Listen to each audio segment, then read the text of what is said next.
Dados do governo federal apontam que o sexo frágil, na verdade, somos nós, os homens. Em média, a gente vive cerca de 7 anos a menos, a gente adoece mais por enfermidades graves e crônicas. E um complicador é o hábito da gente só procurar os médicos quando a situação já se tornou bem complexa. Há também o problema da ridicularização, que impera sobre qualquer homem que tenha de lidar com problemas sexuais ou mesmo uma coisa séria como o exame de toque, que pode detectar o câncer de próstata. Aliás, Renato, Patrícia, quer saber o que é tabu? Fale com uma grande parte dos homens sobre esse tal exame de próstata. Todo mundo corre como se estivesse correndo da cruz.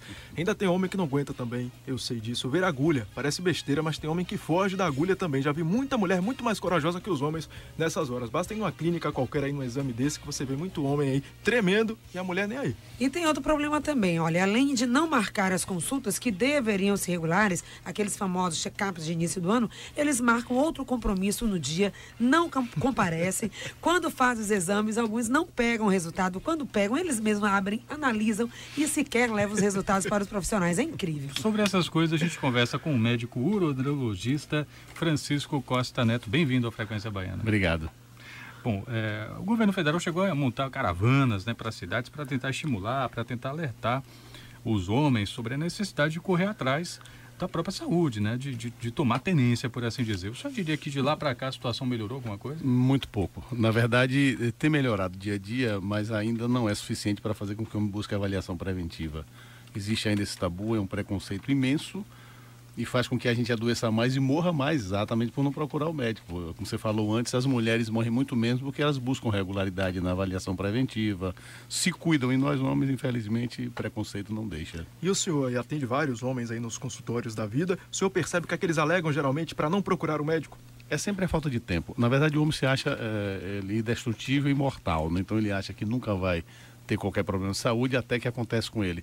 Mas sempre alguma coisa na frente da saúde, ou muito trabalho, ou as ocupações do dia a dia, mas sempre buscando alguma desculpa. Ninguém admite que tem medo. Ninguém. Que tem medo, eu digo que não vicia, pode ir ao médico fazer o exame de próstata, não tem nenhum problema. Não vicia. O alerta importante, não vicia. Parece não ter uma crença arraigada que não precisa ir ao médico, que está 100%, que está bem de saúde, é forte e poderoso, é isso mesmo. Exatamente. Essa a gente até culpa um pouco a testosterona, que faz com que o homem tenha essa sensação de mortalidade, né? E isso faz com que a gente adoeça muito mais, essa despreocupação, ou seja, até quando acontece você começa a perceber que você é uma pessoa vulnerável, que acontece mesmo. Agora, doutor, eu suponho que é tão recorrente essa história do homem ter dificuldade para se abrir, para falar, não sei o que, o homem não chora, um monte de coisa. É uma opressão tão intensa, tão pesada e tão recorrente. Ficar doente, frágil. Eu imagino que, às vezes, o cara não consegue falar nem para si mesmo. Como é que acontece quando ele chega até você, por exemplo? No seu consultório, como é que você faz para ganhar a confiança desse cara e dizer, não, velho, pode se abrir, pode falar, não estou aqui para te julgar, não. Como é que você faz? É interessante porque uma consulta médica, no meu caso específico, é uma consulta demorada. A gente busca a confiança do paciente para que ele possa se abrir. Então, as coisas não podem ser levadas muito a sério. Sempre na brincadeira, mas de qualquer maneira tentando extrair do paciente, ou seja, do homem, exatamente o que aflige ele naquele momento. E as queixas são variadas, por exemplo, vai de uma simples disfunção de ereção, ou seja, uma queda de libido, até uma preocupação com o exame de próstata, nunca fez, morre de medo, já que tem tanto tempo que ele deveria ter feito e ele não fez, ele morre de medo de encontrar alguma coisa, esse é um grande medo. É melhor não saber. É melhor não saber, vamos deixar para lá. Quem procura acha, quer dizer, ele acha que se for ao médico ele vai achar alguma coisa. Então o médico talvez até seja ocupado. Deixa quieto. E depois que eles fazem a primeira avaliação, eles percebem que é uma coisa muito simples, é um exame, claro, desagradável, sem dúvida, mas simples, rápido, prático e eficiente, quer dizer, na verdade é uma necessidade. E hoje o apelo tem sido de outras maneiras, por exemplo, a gente começa a apelar um pouco mais para a parte sexual, para a parte de libido, repulsão hormonal, porque isso faz com que o paciente vá ao médico. Uma vez no médico, a gente consegue fazer a avaliação clínica e tal, e consegue encaminhar para ver se ele perde o medo e, na verdade, começa a fazer a avaliação. E levar a parceira, levar uma companhia aí para o consultório é interessante? É perfeito, porque eu estava comentando em off com o Renato que as mulheres, na verdade, quando o homem vai no médico buscando avaliação, dizendo que está tendo uma queda na performance sexual, ele acha que, na verdade, ele escondeu da parceira. E é uma grande mentira. A parceira já percebeu muito antes dele. Então, quando chega na sala de exame e que a gente começa a conversar, ele percebe que a mulher já sabia que não queria reclamar. Mas já era uma coisa visualizada, ele já não estava mais com aquela bola toda. E geralmente, quando vai com a parceira, a gente tem como extrair, saber exatamente o que é que aflige, até porque Sexo é um casal, não é um homem sozinho, né? Tem a mulher também e ela tem que verbalizar o que é que está afligindo, se está incomodando, se não está. Agora, parece que tem também uma questão cultural aí, não é, doutora? As mulheres, por vezes, têm a primeira consulta com a ginecologista orientada, levada, encaminhada pela mãe. E os pais, eles são omissos em estimular também a consulta dos filhos com o urologista? Existe, na verdade, um tabu, porque vem de geração para geração. E eu tenho 50 anos, tá? Para minha geração, nossos pais, na verdade, os pais não conversavam com os filhos a respeito de sexo. Na mesa não se falava sobre isso. Então, a nossa geração tem uma dificuldade muito grande de verbalizar isso para os nossos filhos e de também assumir a sexualidade como uma coisa banal, que todo mundo tem que ter, é uma necessidade fisiológica e você tem que saber mais. Então, existe esse tabu, eu diria, nessa geração de 50 anos, de passar para os filhos e abrir, na verdade, uma coisa simples. Sexo é uma coisa usual, fisiológica, como se beber água, como se ir ao banheiro. Então é uma coisa natural, que tem que ser tratada com naturalidade. Obviamente que é de fórum íntimo, mas tem que ser tratada com naturalidade. A geração da gente não está preparada ainda para lidar com isso. E hoje nós estamos falando sobre a saúde do homem e sobre também os tabus que envolvem esse tema. Em nosso estúdio a gente conversa com o médico uroandrologista Francisco Costa Neto. Doutor Francisco, a gente ouviu falar bastante aí da elevação da sífilis. É de fato realidade comprovado esse aumento? Tanto a sífilis quanto a gonorreia nas postas de DSTs, doenças sexualmente transmissíveis, tem aumentado muito.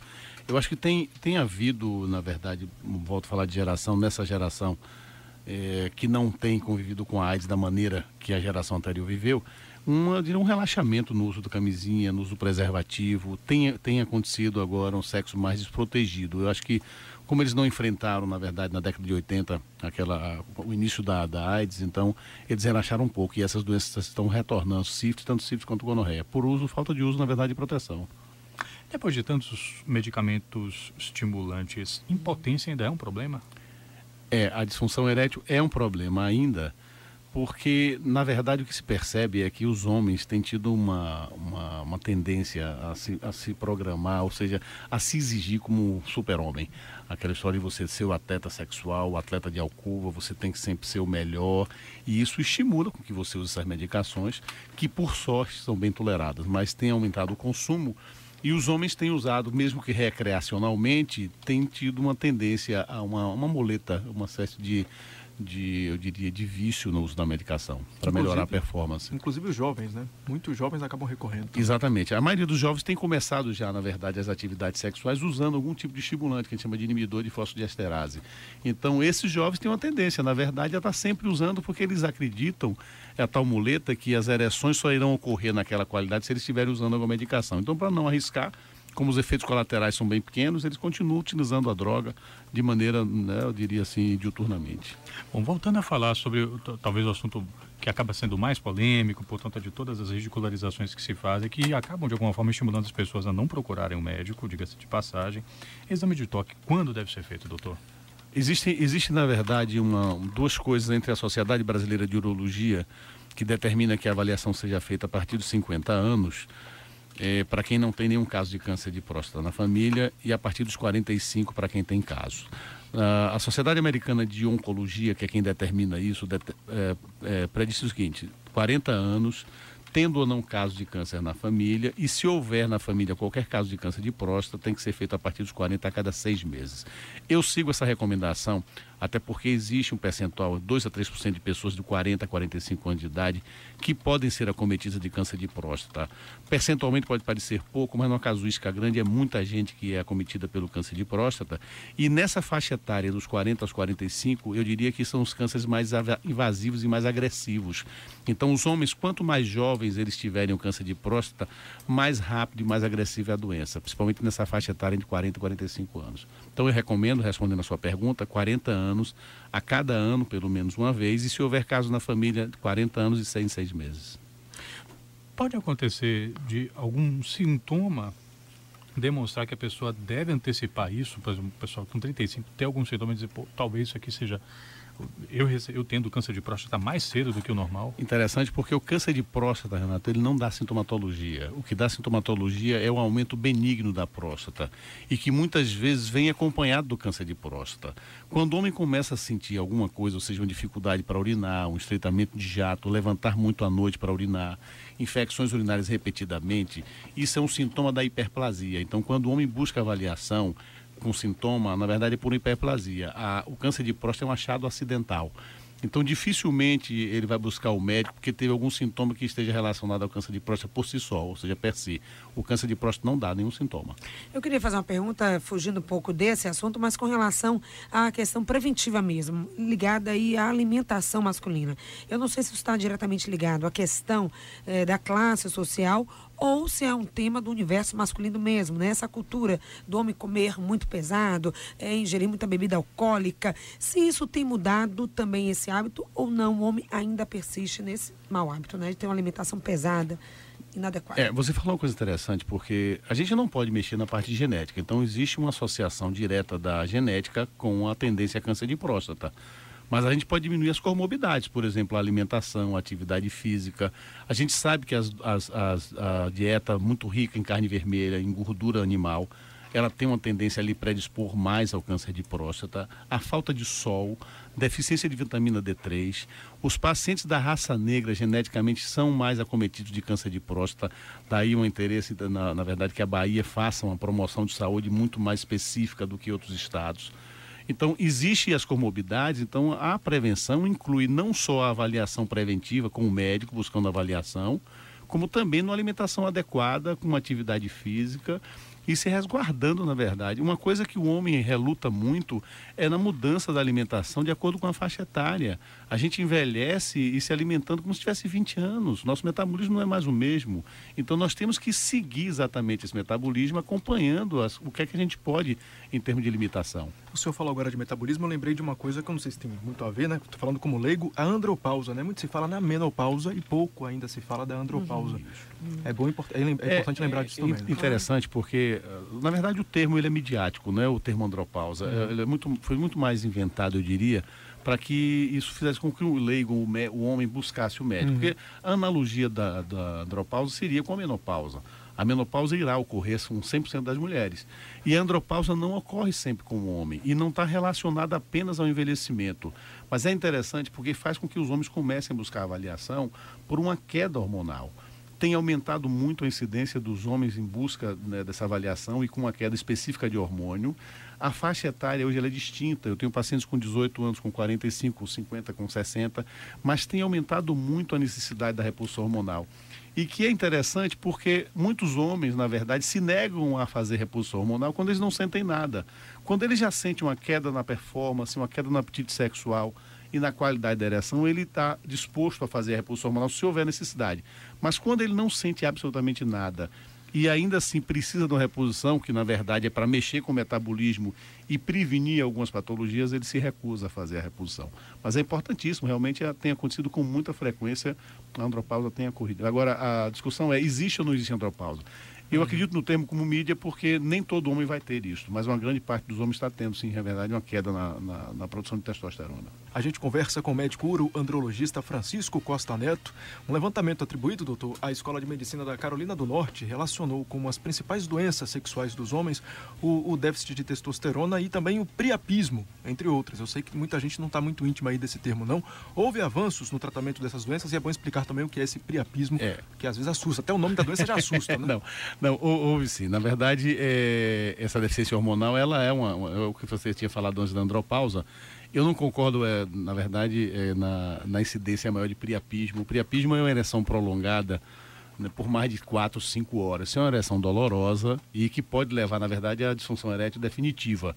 Isso é muito comum que ocorra em pacientes que têm anemia falciforme. A Bahia é um grande índice hoje de anemia falciforme e pode, na verdade, concorrer para que haja um aumento no índice de priapismo. Eu não concordo com a Universidade da Carolina do Norte porque não acredito que tenha havido, na verdade, um aumento do priapismo talvez adquirido, ou seja, patologicamente falando, mas talvez o priapismo adquirido por via medicamentosa. Existem algumas drogas hoje, ainda em utilização, como as ereções de substância vasoativa, a gente usa medicação injetável, que pode levar ao priapismo. Talvez por isso esse aumento. Mas eu não diria que nada que seja preocupante do ponto de vista médico. Agora, os pacientes que têm o priapismo por causa da anemia falciforme têm que ser tratados, sim, principalmente quando jovens, já que eles podem ter uma ereção prolongada e perder a função erétil. Nessa fase da ereção prolongada, existe um garrote no pênis, então ele não irriga, não tem irrigação, não tem oxigenação, ele pode ter necrose e perder a função sexual. Agora, sem dúvida que a queda hormonal, ou seja, a andropausa, a grosso modo, ela tem aumentado e muito. Na verdade, eu diria que nem é aumentado. É que as pessoas estão buscando, na verdade, a avaliação e a partir daí estão percebendo que existe alguma alteração hormonal.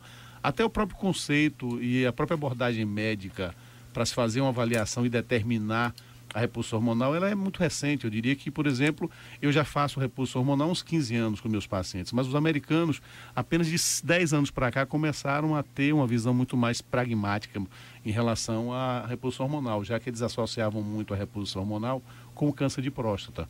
Hoje a gente já sabe que não existe qualquer relação, o paciente pode fazer repulsão hormonal que não terá e nem aumentará a incidência de câncer de próstata dele. Mas era muito complicado. E eu que tive essa vivência com os americanos durante muitos anos, de estar sempre fazendo pesquisa com eles, existia essa resistência e agora não, a resistência já acabou e nós já temos um padrão, um parâmetro para fazer repulsão hormonal. Por isso, talvez a incidência tenha aumentado, as pessoas estão buscando mais avaliação. Aqui na Bahia, de modo geral, as doenças sexuais que são mais ligadas ao universo masculino, elas estão assim em um nível em que você não precisa recorrer, por exemplo, sair, procurar tratamento em São Paulo, coisa do tipo, ou centros de medicina que sejam considerados mais avançados. Como é que nós estamos aqui na Bahia nesse aspecto? É interessante, Renata, a pergunta, você sabe por quê? Existe a síndrome terceiro-mundista, né? Então, supostamente, né, o Nordeste seria o terceiro mundo do terceiro mundo. Então, tem-se aquela ideia de que São Paulo é o oásis da medicina. Sem dúvida, em termos populacionais e em termos de preparação, tem muito mais do que aqui. Mas, proporcionalmente, nós temos uma medicina de excelente qualidade, grandes hospitais com grandes profissionais. Então, eu não vejo necessidade, não só na área de andrologia e urologia, que o paciente saia daqui para São Paulo, como também em qualquer outra área, cardiologia, ginecologia, outra qualquer. Na verdade, é muito mais aquela síndrome terceiro-mundista que leva com que o paciente ache que São Paulo, na verdade, é o oásis e pode acabar na mão de picareta também, de charlatão no próprio São Paulo. Já vi muitos casos também. Né, não é um privilégio nosso. Não é um privilégio nosso, não. Esses tipos. Tá certo, a gente conversou aqui hoje com o médico uroandrologista Francisco Costa Neto, ele que comentou aqui com a gente um pouquinho sobre a saúde do homem, sobre alguns tabus envolvendo a saúde do homem. Quero agradecer aqui a participação do doutor no Frequência Baiana. Obrigado, Renato. Fica o apelo, na verdade, para que os políticos, de um modo geral, busquem encampar isto para avaliação preventiva do homem. Eu acho que o homem está precisando de uma atenção muito maior do ponto de vista do poder público para conscientizar mais e fazer com que os homens morram menos e façam avaliação preventiva.